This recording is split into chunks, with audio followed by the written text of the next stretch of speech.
আসসালামু আলাইকুম pro football fans. দর্শক, আপনারা হয়তো ইতিমধ্যেই সকলেই প্রায় জেনে গেছেন যে রিয়াল মাদ্রিদ এবং ম্যানচেস্টার সিটির ম্যাচের ফলাফলটা কি হয়েছে। মাদ্রিদ সেখানে কিন্তু ইতিহাদি স্টেডিয়াম জয় করেছে প্রথমবার ম্যানচেস্টার সিটির ঘরের মাঠে কিন্তু রিয়াল মাদ্রিদ জয় পেয়েছে। আর এরকম জয়টা পাওয়ার পর কিন্তু সমস্ত ফুটবলাররাই তাদের এই ম্যাচ নিয়ে যত রকমের আবেগ, আকাঙ্ক্ষা, এমনকি আক্ষেপ তারাও কিন্তু সোশ্যাল মিডিয়াতে ছাড়ছে।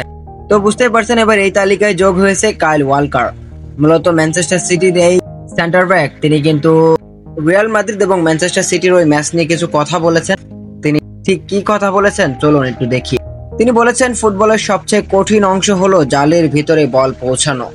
রিয়াল মাদ্রিদ ভালো ডিফেন্স করেছে, আমরা সম্ভবত আরো ভালো ছিলাম, কিন্তু আপনাকে রিয়াল মাদ্রিদকে হেডস অফ দিতেই হবে।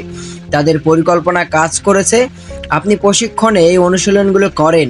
আসলে লো ব্লকের বিরুদ্ধে গোল করা খুবই কঠিন। আমরা খেলোয়াড় হিসেবে এবং ইউসিএল এর কম্পিটিশনে নিজেদের বজায় রাখতে না পারার জন্য খুবই হতাশ, এবং আমরা রিয়াল মাদ্রিদকে অভিনন্দন জানাই এবং তাদের শুভকামনা জানাই। তো বুঝতেই পারছেন, ইংল্যান্ডের এই সেন্টার ব্যাক তিনি কিন্তু আসলে ম্যাচটা হেরে গেলেও ম্যানচেস্টার সিটি তিনি কিন্তু রিয়াল মাদ্রিদকে শুভকামনা জানাতে একটুও ভুল করেননি। আর এই কথাগুলো বলার পর থেকে তিনি কিন্তু রিয়াল মাদ্রিদ ফ্যানদের কাছে অনেক প্রিয় একজন মানুষ হয়ে গিয়েছেন।